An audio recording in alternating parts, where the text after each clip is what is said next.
Lindsay Lohan's expected to get her walking papers out of rehab today. Last September, a judge ordered the 24-year-old to spend 90 days at a treatment facility after Lohan failed 2 drug tests. On Saturday, she tweeted, "Today is the first day of the rest of my life." And then she quoted a line from Mahatma Gandhi, "The future depends on what we do in the present."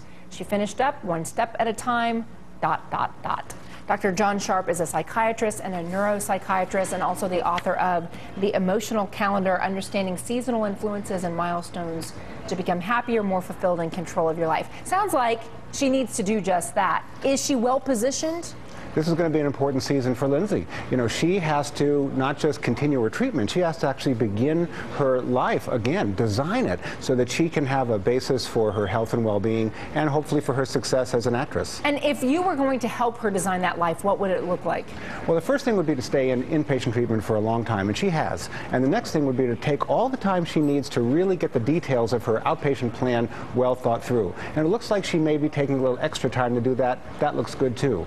You know, the traditional advice is to stay away from stress, stay away from places where people are going to be drinking and drugging.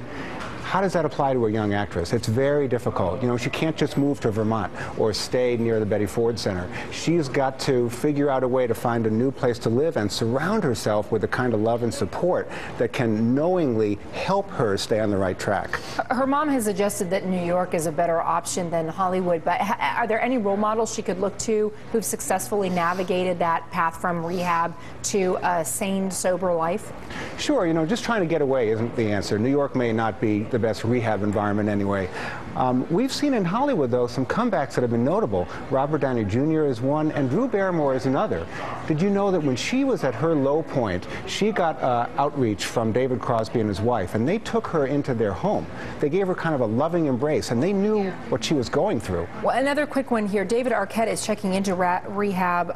Apparently, it has to do with the separation from his wife, Courtney Cox Arquette, and she says she really admires him and his choice to take charge. Does rehab help people who are struggling maybe with depression issues as well? Oh, it certainly does. You know, I'm the executive medical director of a place called Bridges to Recovery, where we deal with psychological issues and dual diagnosis. So for David, we don't really know whether the drinking has caused his depression or whether the stress in his depression has caused his drinking.